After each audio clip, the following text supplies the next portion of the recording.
নিজেকে সাংবাদিক পরিচয় দিয়ে মানুষের কাছ থেকে অর্থ উপার্জনের ধান্দায় নেমেছে কিছু বখাটে যুবক। এমনই এক যুবককে মঙ্গলবার আটক করল সোনামুড়া তামসাবাড়ি এলাকার মানুষ। জানা গেল, সোনামুড়া তামসাবাড়ি এলাকায় একটি বেকারির ফ্যাক্টরি রয়েছে।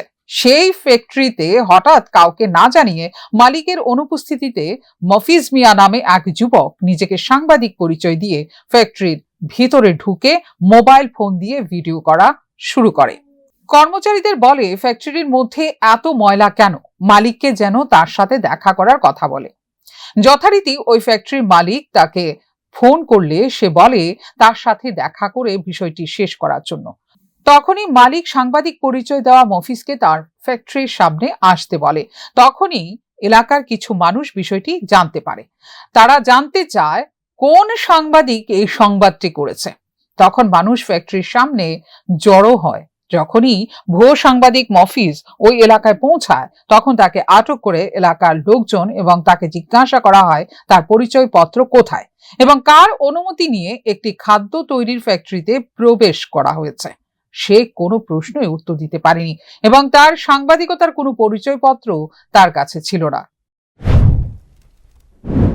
বেকারি চাইছে, সেটা আমরা বুঝতে থাকতাম না।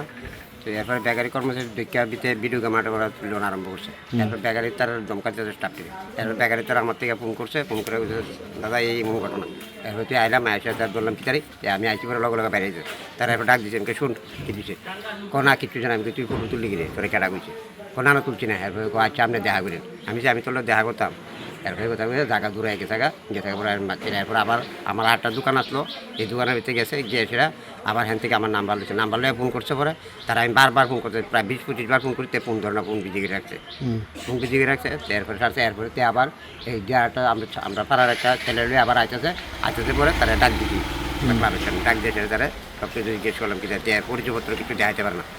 সে কে? সে তখনই এলাকার লোক তাকে আটক করে সোনামুড়া থানায় খবর দেয়। পুলিশ এসে তার কাছ থেকে কোনো সংবাদ মাধ্যমের পরিচয়পত্র পায়নি। পরে পুলিশ তাকে সোনামুড়া থানায় নিয়ে যায়। ফিউরো রিপোর্ট, নিউজ নাও।